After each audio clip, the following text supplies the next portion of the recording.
কিন্তু এখন দেখতেছি যে দিনে দিনে প্রহসনের মাত্রাটা আরো বেড়ে গেছে।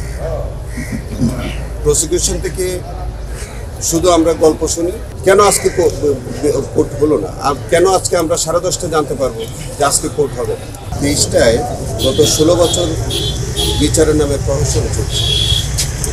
এই প্রহসনটা এই পরিবর্তিত সরকারের বর্তমান অবস্থায় আমরা প্রত্যাশা করেছিলাম যে এখন বোধহয় অন্তত আইনের শাসন প্রতিষ্ঠিত হয়েছে, একটা ন্যায় বিচার বোধহয় আমরা হয়তো পাবো।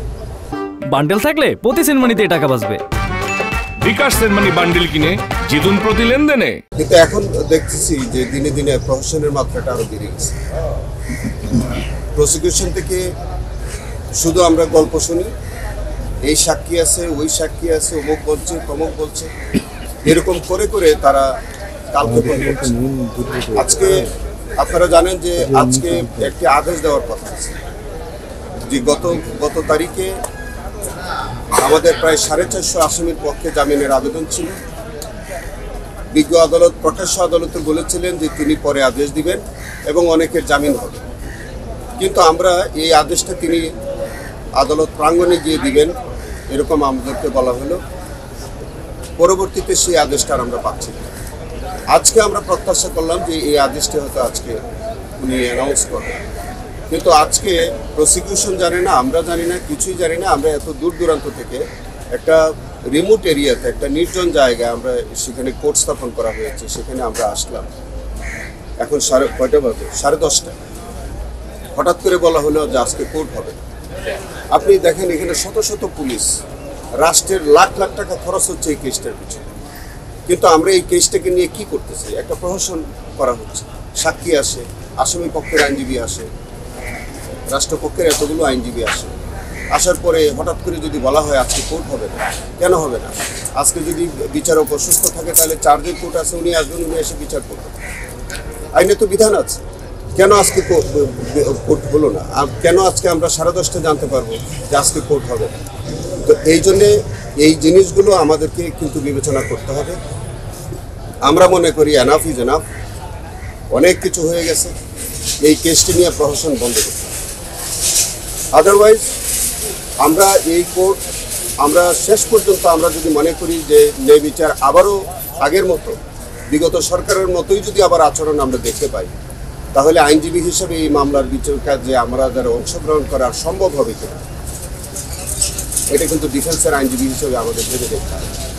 তো আমরা যাচ্ছি চার্জের কোর্ট যেখানে বসবেন, সেই চার্জের কোর্টের কাছে আমরা যাব এবং সেখানে আমরা তার কাছে এই কথাগুলো বলবো। এবং আমাদের যে রেগুলার কোর্ট আছে, সেই কোর্ট যেখানে ওনাকে পাওয়া যায় সেই জায়গায় আমরা ব্যক্তিগতভাবে তার সাথে দেখা করব এবং এই বিচারের নামে প্রহসন বন্ধের জন্য আমরা অনুরোধ জানাবো। এবং আমরা পাশাপাশি জানাবো যে তিনি আদালতে যে আদেশটি দেওয়ার কথা ছিল সেই আদেশটা যেন আগামী 1 সপ্তাহের মধ্যে উনি আদেশটা দেন, কারণ এটা কোনো অনুকম্পার ব্যাপার না, সেখানে আইনের শাসনের ব্যাপার, যে এটা আসামিদের অধিকারের ব্যাপার। সো আইনগতভাবে এই মামলাটি পরিচালনা করতে হবে। এর বাইরে আইনজীবী হিসেবে আমাদের আইনগতভাবে প্রতিবাদের একটি জায়গা আছে।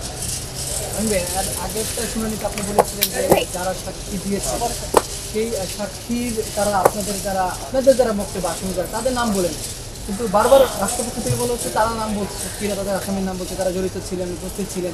এটা আসলে সাংঘর্ষিক। দেখেন, রাষ্ট্রপক্ষ তো একটা পুরানো ড্রাম তারা পিঠায়। আজকে যে সাক্ষীটা এসেছিল মেজর জাহিদি রিসেন্টলি তিনি আমার দেশ পত্রিকার সম্পাদকের সাথে একটি সাক্ষাৎকার দিয়েছেন। সাক্ষাৎকারের রেকর্ড আমাদের কাছে আছে। উনি কি বলছেন? উনি বলছেন জোর করে মেজর জলিলের নাম তাদেরকে প্রসিকিউশন বলাতে বাধ্য করেছে, বলে নাই? রিসেন্টলি তিনি একটা সাক্ষাৎকার দিয়ে বলেছেন। তো মেজর জাহিদি আজকে তো উনি আদালতে এসেছিলেন, নিশ্চয় আমরা তার এই বক্তব্যের আমরা দৃষ্টি আকর্ষণ করতাম যে তাহলে তিনি আগে কি বলছেন, এখন সাক্ষাৎকারে তিনি কি বলছেন, তাহলে প্রকৃতপক্ষে এই ঘটনাটা কি ঘটনা। এক মেজর জাহিদি আজকে যিনি সাক্ষী আসছিলেন তিনি সাক্ষাৎকারে যে কথা বলছেন, এই যে মিথ্যা সাক্ষ্যটা তিনি আগে দিলেন, আর এখন সাক্ষাৎকারে যে তিনি বলছেন যে আমাকে জোর করে এই কথাগুলো বলানো হয়েছিল, এবং আজকে তিনি আবার সাক্ষী দিতে আসলে এই কথাগুলো তো আমরা নিতাম, তাতে করে এই মামলার আর কোনো সারবস্তা তো আর থাকে না। তো সেই কারণেই তো এই আসামিদের সকলের জামিন হওয়া উচিত, এই আসামিদেরকে মুক্তি দেওয়া উচিত। এখন এত কিছু জানার পরেও, এত কিছু বোঝার পরেও যদি এই প্রহসনটা চলতে থাকে তাহলে তো আমাদের আবার এই সরকারের কাছে একটা খারাপ মেসেজ কিন্তু জাতির সামনে চলে যাবে। মানে আপনি বলছেন 5 আগস্টের আগের সাক্ষী আর এখন সাক্ষী দুটোই পার্থক্য। 100% পার্থক্য, কারণ উনি তো সাক্ষাৎকার দিয়ে বলছেন যে আগে তাকে দিয়ে যা বলানো হয়েছে সেটা জোর করে তাকে ফোর্স করে বলানো হয়েছে। উনি তো আমার দেশ পত্রিকার সম্পাদকের সাথে উনি রিসেন্টলি সাক্ষাৎকারে এই কথা বলেছেন। তাহলে তাই যদি হয়, অন্তত একজন মেজর জাহিদি উনি একজন রেসপন্সিবল কর্মকর্তা, দায়িত্বশীল একজন কর্মকর্তা, তার মুখে যদি এরকম বক্তব্য আসে তাহলে তো এন্টায়ার কেসটার চিত্রটা তো পরিষ্কার প্রতীয়মান হয় যে আসলে এই যে সাক্ষীগুলো দিয়েছে, এই যে ওনারা প্রসিকিউশন বলছে যে নাম বলেছে, তাহলে তো নামটা সেই নাম বলেছে যে তাদেরকে ফোর্স করে বলানো হয়েছে। অধিকাংশ আসামি নির্দোষ, এবং সেটা যখন এই সত্যটা বেরিয়ে আসবে এরকম একটা সুযোগ যখন এসছে, তখনই আমাদের নানান কৌশলে আজকে কোর্ট হবে না, কালকে অর্ডার হবে না, এই যে একের পর একটা চলছে।